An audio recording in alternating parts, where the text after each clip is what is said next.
When I first read The Hunger Games, it had instantly become one of my favorite books, and I have read it several times since the first time I read it. So I'm going to be doing a chapter by chapter review.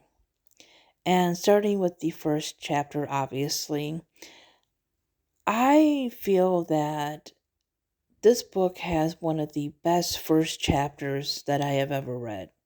I don't care that it's YA, and it may have its flaws, but I still think it just has enough mystery leading into enough information to keep you wanting to read more. So, when the book first opens up, Katniss is talking about that she has woken up and feels only the cold canvas cover of the mattress. She explains that her sister has had bad dreams because this is the day of the reaping and that she has climbed in bed with their mother. So that is like our first like mystery kind of thing right there. Like, what is the reaping? And why a rough canvas cover? Do they not have sheets on this bed, right? So we can tell a few things. One, that the sisters share a bed. Two, that Katniss is most likely a few years older than her sister. And three, there's something called the reaping that is obviously a big deal if somebody's having bad dreams over it. Candace also talks about how her sister is as pretty as the primrose for which she was named. And she says that her mother was very beautiful too, once, or so they tell her. And that's another thing that you get thinking about is like, how do you not know what your mother looked like, right? Because most of us have pictures of our mothers and even our grandmothers and sometimes even great grandmothers, right? So, you know, is it just a matter of her opinion or does she not really know? Because it's kind of odd for her to say that. As the chapter continues, we learn that Katniss lives in a place called Panem, which is a post-apocalyptic North America, right? And instead of the 50 states, there is now formerly 13 districts, now 12 districts. And well, I should say there's most of the United States is gone, most of Canada and Mexico is gone, so there's like a small portion, but you learn that in like more of the movies and later books and stuff. But anyways, yeah, futuristic North America, 12 districts. Katniss lives in District 12, which is the mining district, and it is the poorest district. And she lives in a place called the Seam, which is the poorest part of the poorest district. And she says that most people of the Seam look like her and her friend Gail, with olive skin and black hair or dark hair and gray eyes. Whereas people of the merchant class, which is the slight upper class, at least the upper class for District 12, where her mother comes from, has light eyes and light hair, usually like fair skin. So the people of the Seam have darker skin and people in the merchant class have lighter skin. And Katniss talks about her father, who was from the Seam, and how he met her mother because when he went out on his hunts, he would come back and give her like plants and stuff to turn into like medicines because she ran an apothecary with her family in town. And that's how they met. And Unfortunately, when Katniss was young, around 11 years old, her father, along with Gale's father, but her and Gale actually didn't know each other at this time, had died in an explosion in the mine. And because of this, her mother went into a very, very deep depression that almost starved them. Like, she would not move, she would not feed her children, she would not go find a job. So Katniss was forced to find ways at 11 to provide for her family.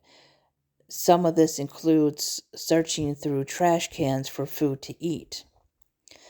And while she's kind of reminiscing on things, she talks about how she tries to remember how much her mother loved her father, that she must have loved him to leave her home of, the slightly higher class to go live in the seam that is the poorest part of District 12.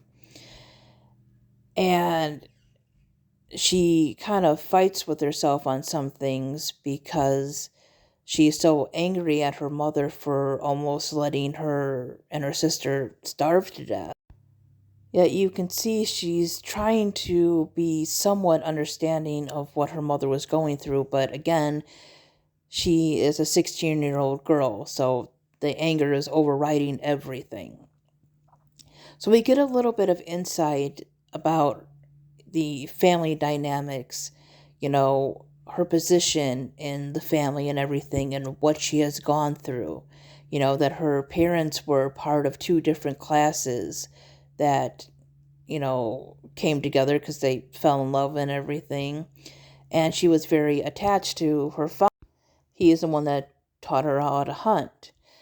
She probably was close to her mother at one point, but she is now very angry and resentful towards her mother because of how she, reacted to their father's death.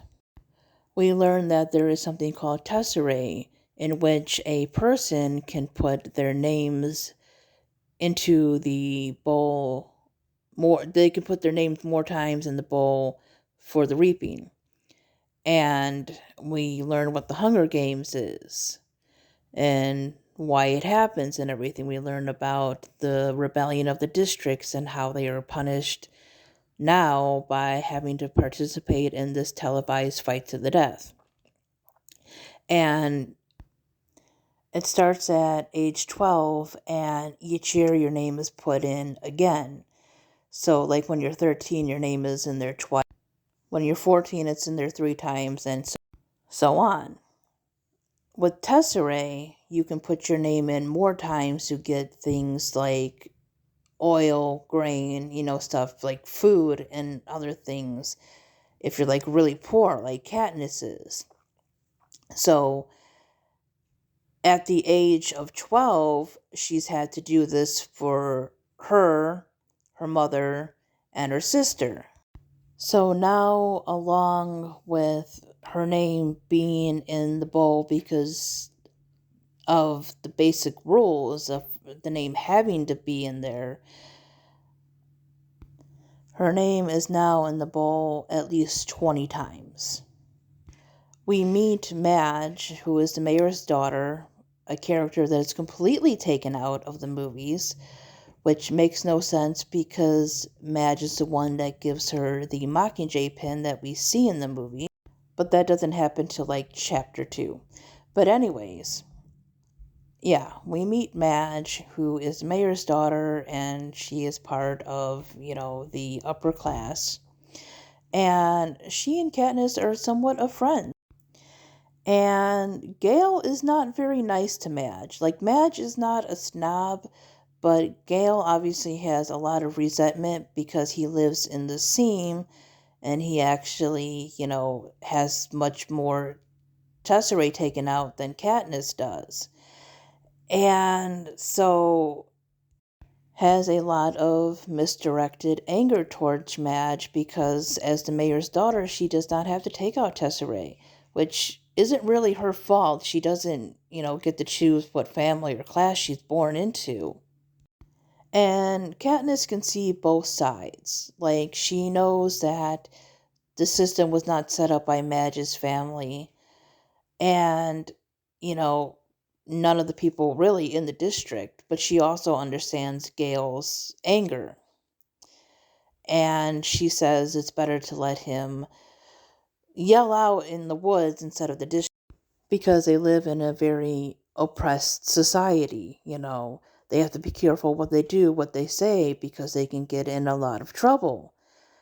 Just like she talks about how her father had to hide his hunting bows in the woods, and that's where she hides hers because it's considered a weapon and they're not allowed to be armed.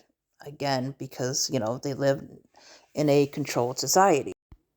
Which obviously makes sense because they wouldn't have to participate in things like the Hunger Games if they were allowed to, defend themselves. So, in this first chapter, we learn so much. We learn about this nation called Panem and what happens in the future of what happens to North America in the future, how people are living, how people are divided by class, because there is a place called the Capitol where people do not participate in the Hunger Games. The Capitol is who went to war with the districts. So the Capitol, they have high fashion and high technology, put their name and they have in different types of accents and everything. They're like the super rich, right?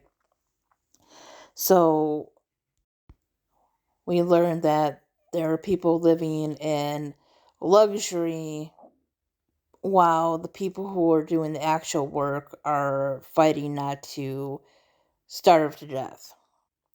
So, there are themes of poverty, depression, I would say racism or at least colorism, and so much more just crammed into this first chapter. It is not crammed in there in like a bad way. It flows really well. I'm just saying there's a lot of information in that first chapter. And that is one of the reasons why The Hunger Games became one of my favorite books, is because of that opening. It starts out with just enough information to keep you interested, but not enough to give everything away right away where you're just kind of done with it. I really think Suzanne Collins is a great writer, and like I said, I think you will be hooked right away when you first read this book, or when you first start it, I should say. Thanks everybody for watching. Let me know what you're reading right now, and bye-bye.